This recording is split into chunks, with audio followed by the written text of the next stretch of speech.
Alors maintenant, deux plugins qui vont être importants. C'est des plugins qui vont permettre de faciliter la navigation sur votre site. C'est-à-dire qu'on va mettre un logiciel de cache. Donc ça, il y en a plein. Puisqu'en fait, il faut mettre en cache de manière à accélérer la vitesse de navigation de vos visiteurs en compressant les pages, etc. Donc il y en a plusieurs. W3 Total Cache est bien, mais moi je préfère celui-ci. Après, ils font beaucoup de choses concurrentes.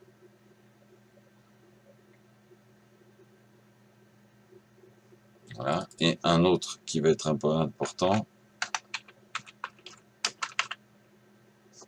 Smushit, qui permet de compresser les images de manière à les rendre plus légères sans perdre de qualité. Et ça va faciliter le chargement des pages et donc la navigation.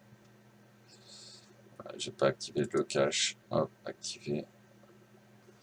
Alors pour le réglage du cache, donc on va déjà choisir le français. Là, ici. Donc, ensuite on peut l'activer.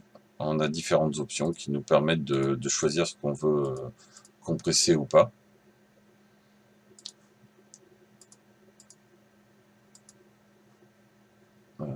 Le cache.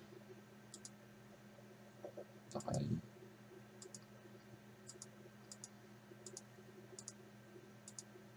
Alors la fonction gzip, moi je la clique systématiquement, mais elle n'est pas toujours active, ça dépend. Chez One and One, elle peut être activée en hébergement dédié, mais si vous êtes sur un hébergement mutualisé, la fonction n'est pas activée. C'est un inconvénient chez One and One, mais c'est pas les seuls. En hébergement mutualisé, c'est rarement activé, ce qui est dommage, parce que vraiment la compression gzip accélère le site de manière importante. Donc voilà, ça y est, le cache est activé. Donc je vais le désactiver quand on est en mode création, on le désactive. Quand on le met en production, on vient le réactiver. Ici, vous pouvez effacer le cache et comment dire, miniaturiser entre guillemets le CSS de manière à l'alléger, à le compresser. Là, moi je vais le désactiver et je le réactiverai quand j'aurai fini.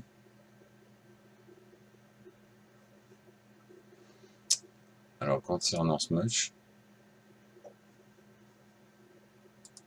donc là, bon, c'est le tuto. Donc j'ai fait le tour des images qui existent déjà pour savoir s'il y a des choses à compresser.